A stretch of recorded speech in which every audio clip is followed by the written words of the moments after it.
जय हिंद। देखिए, आज अजीब से मन से बात करना पड़ रहा है। बड़ी दुखद खबर के साथ अचानक से सब चीज़ चल रहा था। कहीं कुछ कुछ लोगों से कॉल आने लगा कि सर आप न्यूज़ देखिए, या फिर ऐसे ऐसे घटना हुई है कि रोशन सर के भाई की नेपाल में संदिग्ध स्थिति में डेथ हो गई। तो हमें कुछ देर के लिए विश्वास ही नहीं हुआ। हमको लगा कि ऐसे बोल रहा है सब। आजकल फेक न्यूज वगैरह के चक्कर में हमको लगता है ऐसा, तो हम डांटे भी, तुम लोग को ये सब नहीं समझ में आता है, कुछ से कुछ बोलते रहता है। तो कुछ पल के लिए विश्वास नहीं हुआ कि ऐसे कैसे हो सकता है। फिर धीरे धीरे कुछ लोग न्यूज भेजने लगे, फिर न्यूज पे देखें। जब न्यूज देखे ना, तो पैर के नीचे से जमीन खसक गया। एक समय एक कैसा अजीब करवट ले रहा है, किस दौर में, किस स्थिति में समय चला गया है। आखिर ऐसे कैसे हो गया? एक बार आप इसको न्यूज को पहले देखिए। उसको कोई कुछ नहीं किया गया है। इससे पहले मतलब सही से सो नहीं रहा था 5-7 दिन से। उसको थोड़ा सा जो है सेक्रेटरी प्रॉब्लम था, जो जिसका कि वो दवाई खाता था। ज्ञान बिंदु कोचिंग संस्थान के डायरेक्टर रोशन आनंद के भाई प्रिंस यादव की संदिग्ध स्थिति में मौत हो गई। वहीं उनकी मौत के मामले में अब एक बड़ा खुलासा हुआ है। प्रिंस यादव के साथ नेपाल गए उनके दोस्तों ने बड़ा खुलासा करते हुए बयान दिया। सुनिए, प्रिंस यादव के साथ नेपाल गए उनके दोस्तों ने उनकी मौत को लेकर क्या कुछ बताया। हम प्रिंस का दोस्त हैं। प्रिंस का पहले से दवाई चलता था मेंटल का, उसको 2 बार अटैक आ चुका था।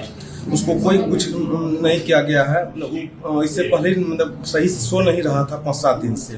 तो 2-3 दिन से वो दवाई स्टार्ट किया, तो 2-3 दिन से मतलब पर्याप्त मात्रा में सोने लगा। कल भी देखे सो रहा है, तो बोले अब तो रिलैक्स हो गया। मुझे इसको जो सो गया तो उसको मेंटल ऑटोमेटिक शांत हो जाता है। तो हम लोग सोचे कि अब सो रहा है। तो उसके बाद मतलब शाम में मतलब हम लोग बाहर निकले। एक मतलब मेरे साथ में जो है ललटू और परजेश जो है उसको वहाँ पे छोड़ के गए। तो वाकई मतलब पर्याप्त मात्रा में सो रहा था। धीरे धीरे लंबा मतलब सांस लेने लगा, लंबा सांस लेने लगा। तो उसके बाद वो हमको कॉल किया हम लोग को, तो तुरंत हम वहाँ आए।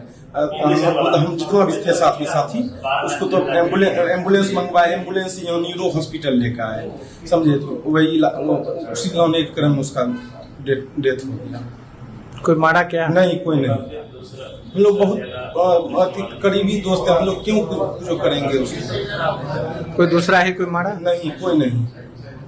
उसको पहले से दवाई चलता था।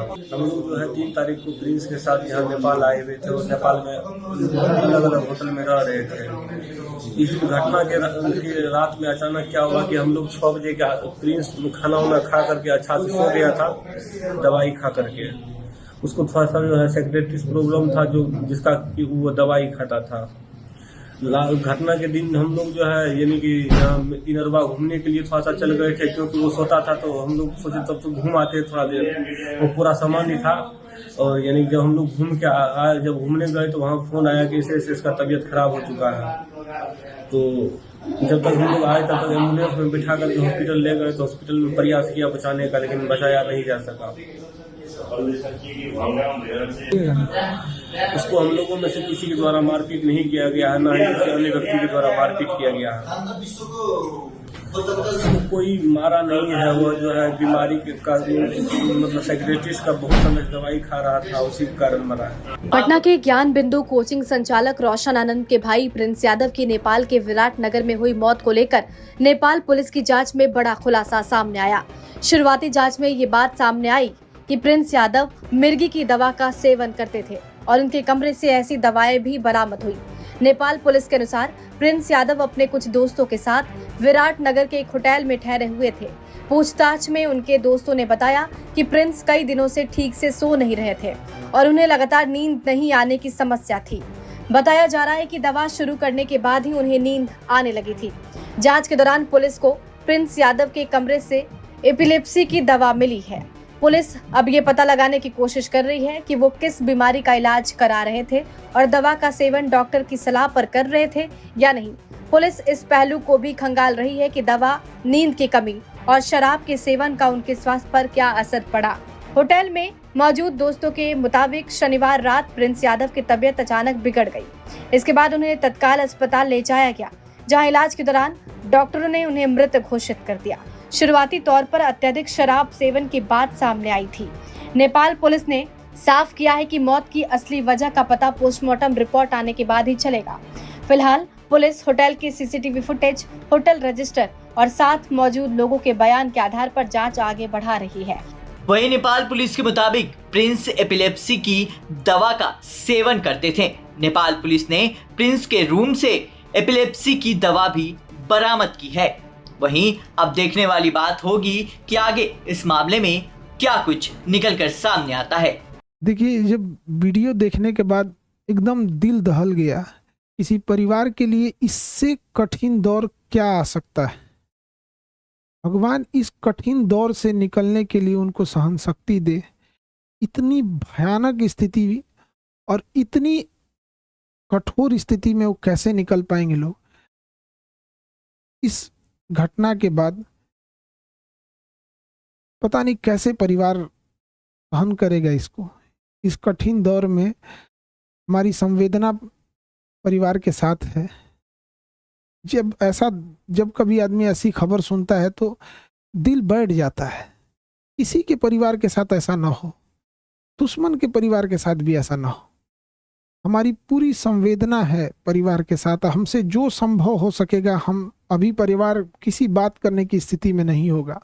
हम इस चीज़ को समझ सकते हैं कि किसी के साथ ऐसा ना हो, लेकिन हमसे जो प्रयास होगा, हमसे जो कहेंगे लोग, हम वो हर संभव मदद करने को तैयार हैं, चाहे जो कुछ वो कहेंगे।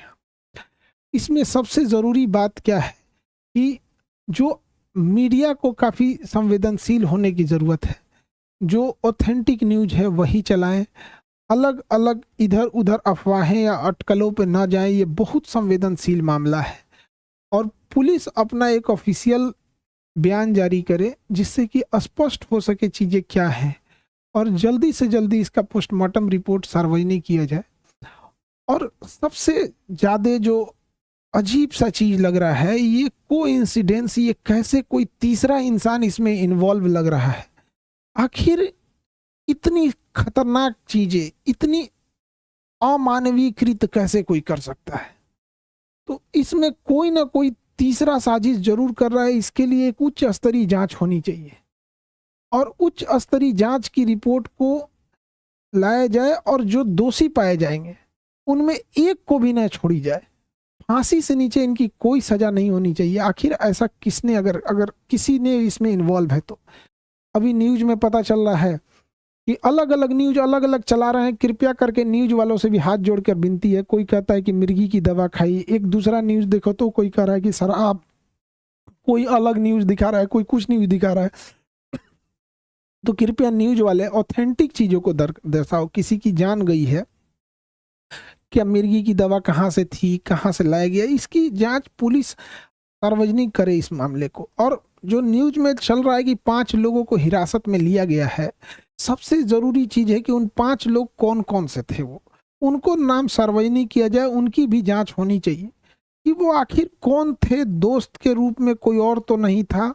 ये तीसरा एंगल कोई हो भी सकता है इसमें। इस चीज को नकारा नहीं जा सकता है कि जिस तरह से इस मामले को तूल पकड़ाया गया, एक गार्ड का मैटर था, अपना सॉल्व हो जाता इसको, लेकिन इसको इस तरह से तूल पकड़ाया गया इतना बड़े लेवल पे। और इधर ये जब ये घटना सामने आती है तो कुछ समझ में नहीं आता है क्या करें आप। इतने कठिन परिस्थिति में पूरे लोगों को से भी विनती करते हैं कि परिवार का सहानुभूति रखें और इस बात पर जोर दें कि तीसरा एंगल पर जांच हो और जो लोग संदिग्ध, नेपाल ने किन 5 लोगों की गिरफ्तारी की है उनकी भी जांच होनी चाहिए और एक उच्च स्तरीय जांच बैठाकर जो भी दोषी पाए जाएंगे उनको फांसी से नीचे सजा नहीं होनी चाहिए। देखिए, जो इंसान अब पुण्य आत्मा अब दुनिया से चली गई, भगवान उनको शांति दे, लेकिन यदि इसमें जो इन्वॉल्व है उसको पुलिस पकड़ लेती है या उच्च स्तरीय जांच में आती है तो कहीं ना कहीं ये उचित रहेगा। इस कठिन परिस्थिति से अजीब सा समय ले आ देता है। कभी कभी समय इंसान को ऐसे जगह ला के खड़ा करता है ना, जहाँ इंसान को कुछ समझ में नहीं आता है क्या हो रहा है, ये समय का चक्र किधर चल रहा है, कौन सी साजिश चल रही है, कौन कौन इसमें इन्वॉल्व हो रहा है, कौन तीसरा इंसान तो नहीं इन्वॉल्व हो रहा है, आखिर वो 5 लोग कौन थे और उसके साथ क्या कर रहे थे। उस पुण्य आत्मा के लिए श्रद्धांजलि देते हैं। और इस कठिन परिस्थिति में मेरी संवेदना परिवार के साथ है।